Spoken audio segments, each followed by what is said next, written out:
아이가 정말 열심히 하는 것 같은데 성적이 오르지 않나요? 학교 선생님들도 아이에 대한 칭찬과 믿음이 대단한데 성적은 전혀 변화가 없나요? 성실한 아이, 성적이 안 오른다. 반드시 이것을 확인해 보셔야 합니다. 오늘은 성실한 아이, 우리 성적이 오르지 않는 이유를 말씀드려 보도록 하겠습니다. 만약 어머니께서도 이런 느낌을 받으셨다면 이 영상 끝까지 봐주시고 맞다 싶으면 아이와 한 번 더 시청해 주세요. 아이들을 지도하면서 왜 이런 현상이 일어나는지에 대한 고민이 참 많았습니다. 이 원인을 알기까지는 정말 상당한 시간이 걸렸습니다. 깨달았을 때는 온몸에 소름이 끼칠 정도였으니까요. 돌이켜볼수록 수많은 아이들은 정확히 똑같은 패턴을 가지고 있었습니다. 지금으로부터 약 8년 전의 일입니다. 고등학교 2학년 이땡규를 저는 정확히 기억합니다. 전체적인 성적이 내신, 모의고사 모두 3, 4등급 정도의 보통 성적의 학생이었습니다. 이 당시 제가 하는 일은 아이들의 공부 패턴을 분석하고 과목별로 문제점들을 개선해서 성적을 끌어올리는 일이었습니다. 이미 아이와 4개월 정도 수업을 같이 했기 때문에 공부 패턴과 태도가 좋다는 것을 충분히 파악할 수 있었고 과목별 학원 숙제도 성실히 잘하는 아이였습니다. 그에 비해 성적은 너무 안 나오는 편이라고 생각을 했죠. 어머님과 상담을 했습니다. 어머님도 똑같은 말씀을 하시네요. 아이는 집에서 게임, 핸드폰 이런 거 전혀 하지 않으며 모든 학업에 진지하고 최선을 다하고 있다고 느끼시고 있었습니다. 오히려 안쓰럽기까지 하시다고 말씀하시더군요. 저는 뭔가 이상했습니다. 그래서 날을 잡았습니다. 아이와 정말 2시간이 넘게 많은 이야기를 했고 탈탈 털었습니다. 그리고 왜 이런 현상이 일어났는지 정확히 알게 되었습니다. 3가지의 특징이 있었습니다. 첫째, 아이의 본성은 너무 착했고 치밀했습니다. 둘째, 부모님에 대한 미안한 감정이 너무 컸습니다. 셋째, 자신의 한계를 잘 알고 있었고 그냥 인정했습니다. 한두 개의 공통점을 가진 아이는 참 많지만 심각한 문제까지 발생되는 경우는 흔치 않습니다. 근데 이 3박자가 적절한 시기와 잘 맞아떨어지면 소름이 끼칠 정도로 정확히 똑같은 문제가 많은 학생들에게 나타나는 것을 알게 되었습니다.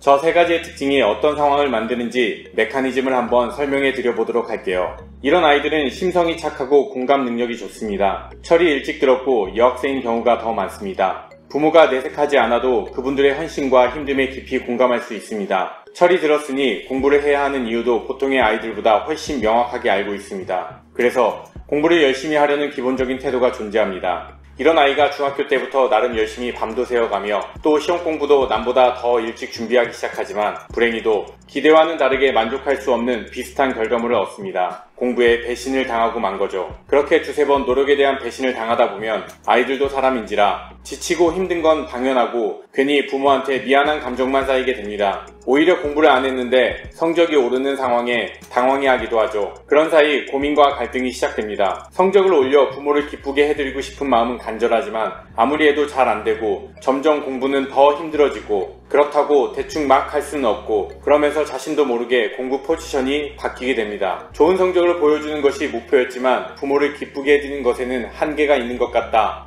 미안하니까 성실하고 열심히 하는 모습이라도 보여야겠다 라는 생각을 무의식적으로 갖게 됩니다. 바로 여기서부터 보여주기 위한 공부가 시작됩니다. 책상에 오래 앉아있지만 결코 피곤하지 않은, 공부를 하지만 의식적이지 않은, 책을 보고 있으나 멍 때리는 횟수가 극단적으로 증가하는 상태입니다. 앞서 말한 것처럼 치밀한 면모가 있다 보니 웬만해서는 잘 들키지도 않습니다. 가장 큰 문제는 이런 보여주기식 공부를 정작 학생 본인도 전혀 눈치를 못 채고 있는 경우가 많다는 것입니다. 보여주기식 공부가 의심되는 아이들과 이 얘기를 둘만 있는 자리에서 하면 거짓말 안 하고 10명 중 7, 8명은 펑펑 웁니다. 어머니가 계신 자리라면 어머님께서도 함께 눈시울을 붉힙니다. 아이는 얼마나 그동안 힘들었고 엄마는 괜히 미안한 마음이 들기 시작하거든요. 이 문제는 고칠 수 있습니다. 첫 관문은 바로 문제를 인식하는 것입니다. 이 이야기를 함께 들은 아이가 보여주기 위한 공부를 하고 있다고 스스로 인정하면 좋은 시작을 한 겁니다. 그 다음은 부모님이 아이에게 부담을 덜어주셔야 고칠 수 있습니다. 부모님은 부담을 준 적이 없다고 느낄 수 있겠지만 아이들은 다르게 생각하는 경우가 대부분입니다. 그러니 꼭 한 번 정도는 얘기해주세요. 우리는 너를 믿고 있고 과정상 실패는 당연한 것이며 잘 안된다면 같이 찾아보자고 얘기해주세요. 시간이 얼마나 걸리든 괜찮다라고요. 그리고 저도 이런 친구들에게 해주고 싶은 말이 있습니다. 지금 듣고 있는 친구들 잘 들어보세요. 지금 여러분이 보여주기 위한 공부를 하고 있다면 사실 원인의 책임은 100% 여러분에게 있습니다. 여러분이 공부에 배신을 당하는 이유는 공부하는 방법과 성과를 내는 방법을 잘 모르기 때문일 것입니다. 그리고 그리고 배워본 적도 없을 가능성이 커요. 지금부터 제가 공부를 잘 할 수 있는 정말 중요한 3가지를 알려드려 보도록 하겠습니다. 첫째, 의식적으로 공부해야 합니다. 공부에서 의식적으로 학습하라는 말은 기억의 성과에 초점을 맞춰라 입니다. 수능, 내신 공부는 정해진 시간 내에 정해진 양을 누가 더 정확하게 기억해서 성과를 내는지를 평가하는 시험이란 것을 생각해보면 이해가 될 것입니다. 공부를 해보신 분은 잘 아실 겁니다. 공부의 주체가 내가 아니라면 성과는 없습니다. 생각 없이 무의식적이고 기계적인 학습을 하거나 의존적인 태도의 공부는 기간 내에 성과를 내기가 어렵습니다. 반대로 의식적인 학습은 메타인지와 밀접한 관계가 있습니다. 스스로를 끊임없이 평가하고 개선하고 확인하는 작업입니다. 다양한 노력을 통해 공부한 것들을 연결지어 기억할 수 있도록 사고해야 합니다. 그리고 장기적으로는 기억의 양과 질, 그리고 효율성을 극대화시켜야 합니다. 다시 얘기해서 문제집을 단순히 풀었다는 현상에 집중하지 않고 나는 왜 굳이 이 문제를 풀었는가, 무엇을 얻고 있는가, 계속 이렇게 하면 실력 향상에 영향을 미칠 수 있는가, 나는 다음에 이렇게 공부한 내용을 잘 기억하고 제대로 발현해서 실수 없이 성과를 낼 수 있는가를 지속적으로 판단하고 시스템을 개선하는 것을 의미합니다. 이것은 막연한 공부에서 벗어나 불안감을 해소해 줄 것이며 곧 자기 확신을 만들어 꾸준한 공부를 가능하게 만들어 줄 것입니다. 재미있는 사실은 의식적인 공부의 상태가 되면 오히려 휴식에도 큰 의미를 부여하게 되어 효율적인 공부와 휴식이 가능해진다는 것입니다. 하다보니 너무 길어져서 안 보실 것 같아요. 좋아요, 구독 눌러주시면